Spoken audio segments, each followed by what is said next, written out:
For today's video, I will show you the ingredients of my mama's special barbecue. So, meron tayong bawang, sibuyas, food color na red, and paminta, also asin. And on the side, we have lemon juice, ketchup, any brands will do, and soy sauce, brown sugar, and also magic sarap. Hi guys! For today's video, I will show you how my mom marinate her special barbecue. Kasi para sa amin guys, ang barbecue ng mama ko ay ang pinakamasarap na barbecue sa lahat ng barbecue. Kaya guys, tara, samahan niyo kami mag-marinate. Sige, first, ilalagay mo yung asin. Asin. Tanggalin lang natin itong food color kung hindi mahulog. Lagyan na po natin. Wow, wow, wow. Next, yung bawang. Bawang.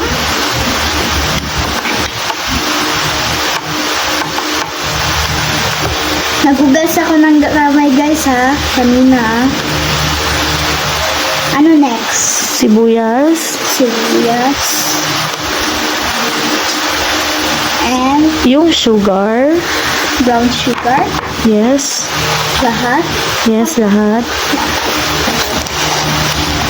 And then, the paminta powder. Paminta powder. And also, the food color.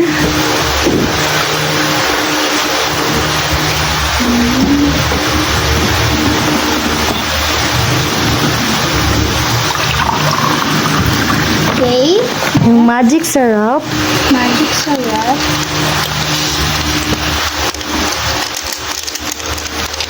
Next, Yung ketchup.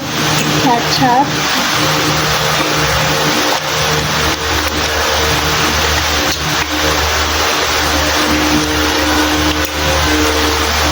Ano yung product? Huwag mo na lang, hindi pa yung sponsor. Sabihin mo pala, yung lahat ng ginamit namin is not sponsored. Lahat ng ginamit namin ay hindi sponsor po. So sabi mo, Pero baka naman po. Okay, next. What is next? What? Okay. At ngayon guys, ihalo na natin.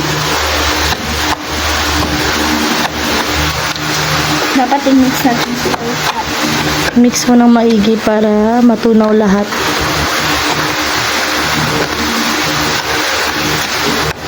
Slowly. Okay. We should get the vegetables and the asin. At ilalagay na natin ang lemon juice. Yan. Mix natin ulit. Ganyan na. Gentle. Next, ang soy sauce. Yan natin dito. Ayan. Empty. Haluin na ulit natin, guys. Wow. It gives color. Dark color.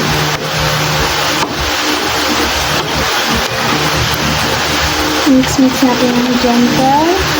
Kasi crispy po siya. Ayan guys, nahalo ko na siya ng mabuti. Hayaan muna natin ng 2 minutes para matunaw ang sugar at ang asin bago ilagay ang karne. Bye-bye guys! I love you all!